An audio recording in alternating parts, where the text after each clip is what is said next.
Guys, it's your girl Jade. Sorry, it's like about 12:20 at night. So, of course, you hear the cicadas and the crickets because this is the South. Yeah, I don't know if you hear it in the North, really, because I've never been up north.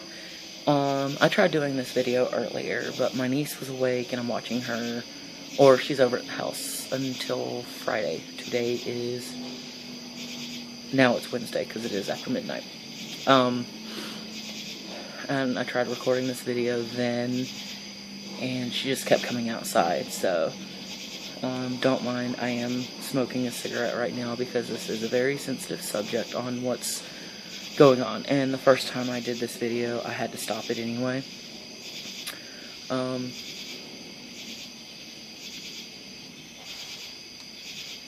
I'll do it off, like, I'll kind of come over here and take a hit and blow and out, and I'll come back over here and talk to you guys. So, anyway, I've been thinking about starting this segment, what it's like to be a single mother of a preteen.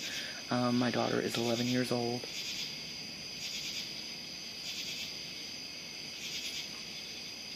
Somebody's walking their dog while I'm doing this. So, try not to be too loud, because I am outside. But anyway, I was gonna do this segment. I was thinking of calling it Adventures of a Single Mom of a Preteen. Why I wanted to do this is most of the friends I have don't have kids, or the ones that do, their kids are, they haven't even hit, they're all like, I want to say they're not even in double digits yet, like, they're 9 and under.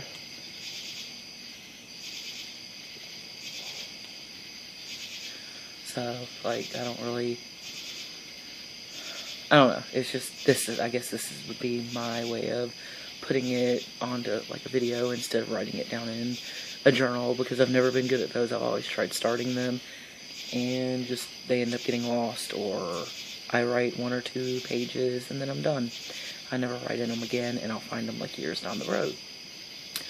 So, this way, I have, like, a video diary, I guess you could say, of what it's like being a single mother raising a preteen girl. And then when she hits like 13, I'll change it to single mom of a teenager and how I deal with it.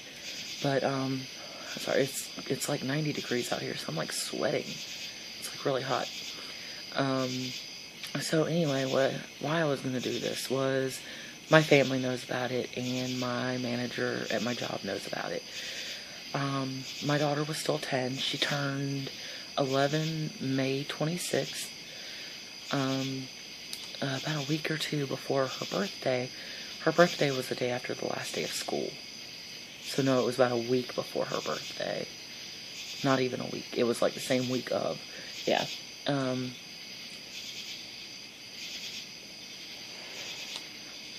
I had a phone call from the nurse. Now I have the school's number, like all the school's numbers in my phone, so I know who they are. I know when they're calling. And for those of you who do have kids in school, you know all the numbers, just in case you get that call saying like your child is sick or hurt. So I was like, okay, my kid's sick again, I need to go pick her up from school. It was not the call I ever expected to get. Not from my school, not from my daughter's school. It was the nurse at the school and the guidance counselor. They were calling me to tell me that my daughter had written a note to her teacher, and it concerned them a lot. Basically, the note said, I want to commit suicide and you don't even care. It was to her teacher. Now, what does a kid have to go through to think that their teacher doesn't care? That they don't have anyone to talk to? Now, my child is at home. She is happy. She's a happy little 11-year-old. All smiles and laughs, and she likes her video games. She's got this great imagination. She comes up with these stories. Granted, she does have my sadistic sense when it comes to shows and movies. Like, she loves The Walking Dead. So, I know, like, what movies and stuff she can watch and that she can handle. She doesn't like dresses like I don't. I don't like anything girly, neither does she. She takes after me. That's not a big deal. But to get that call from her school, I broke down on the phone with the guidance counselor. And she's like, well, I can get you an appointment with a psychiatrist. I was like, well, this is my daughter's insurance company. I have to make sure that it is covered under her insurance because I can't afford it to take her to a therapist and pay out of pocket. So she set me up with the therapist that goes through the school and DHS, Department of Human Services. So we went in and the guidance counselor also told me that my daughter is not the first one to go through this year at school. Like, there are other kids that use the same therapist office as her. I'm like, these kids are in elementary school. Why? Why are they saying that they want to commit suicide and no one cares? These kids are 11 and under. They shouldn't feel like that. The hell?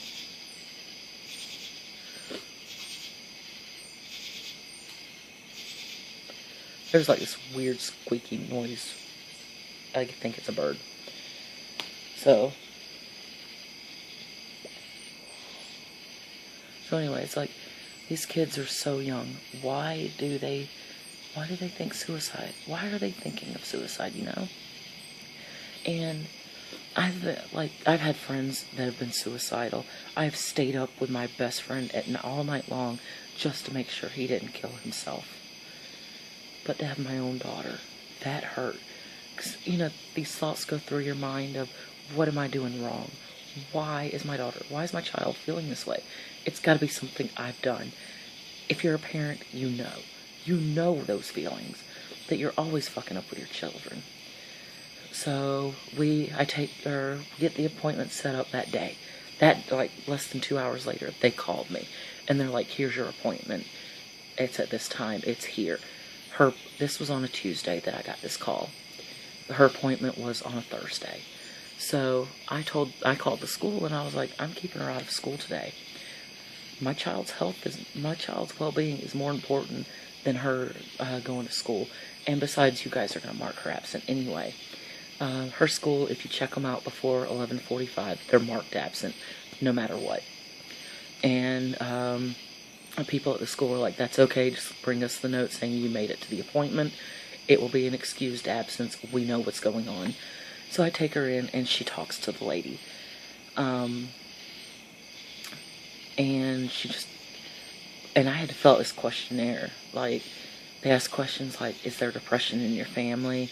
Is there any, like, physical, emotional, sexual abuse?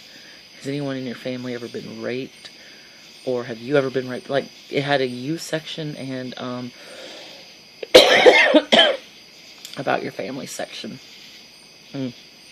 So I had to go through, like, all this stuff and check, like, if it had happened to my daughter or if it had happened to someone in the family, or leave it blank if it didn't.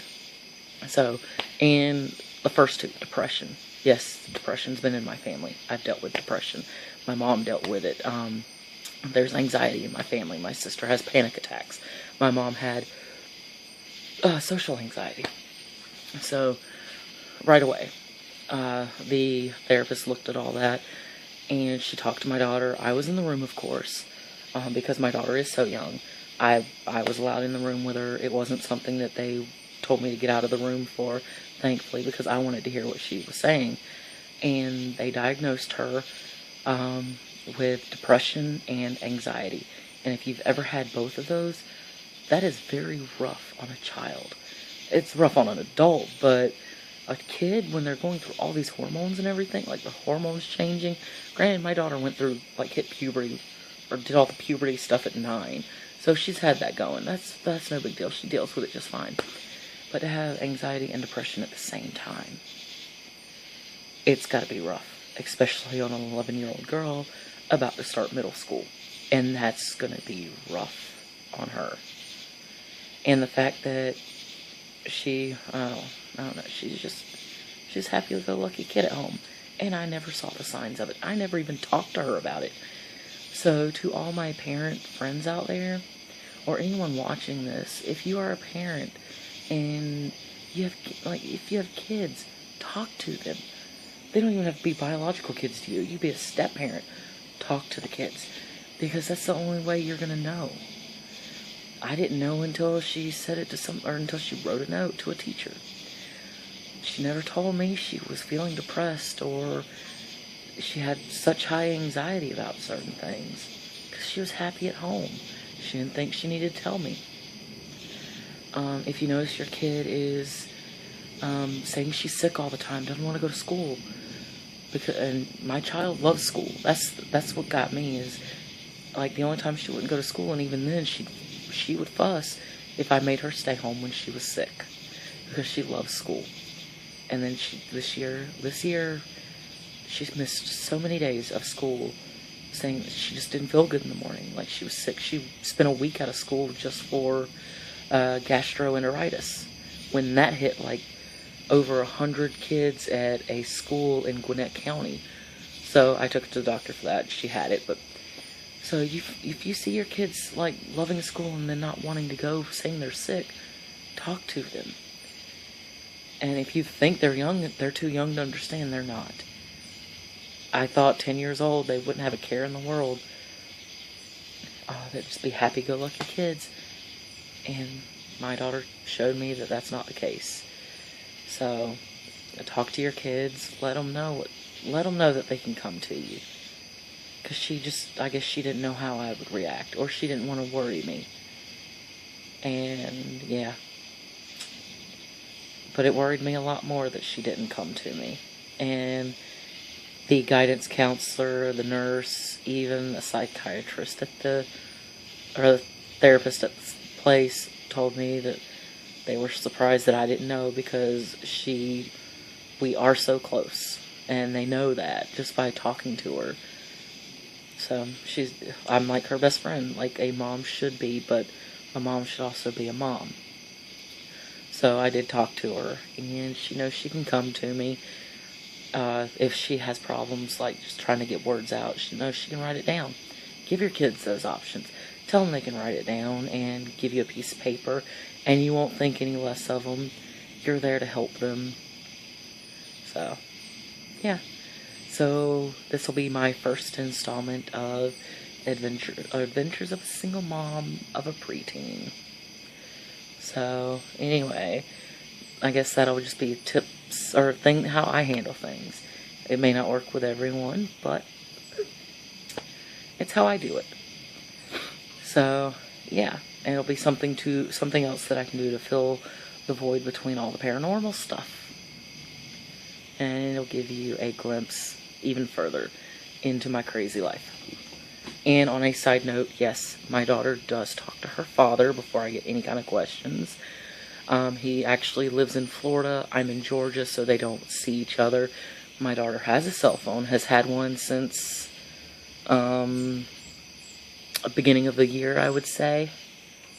Maybe about March, I got her one. I got her on the same plan as me, so it's a little cheap phone. Unlimited messaging and calling and everything. And she texts her dad. And I don't know if he calls her. All I know is I do check her text messages, and they do talk. So, I mean, her dad is semi in her life, just not close enough to visit. Anyway, guys, if you want to hear more about my adventures and stuff, make sure you hit that subscribe button. And if you have any ideas of stuff or any questions or anything, leave it in the comments section below. And I think whenever I upload this and do all my little widgety stuff on it, my Facebook page is on there, and my Twitter is. I think. Don't quote me on it. I'll have to check on that. But anyway, follow me on that stuff if you want to. Subscribe. Anyway, guys, love you. Bye. Peace.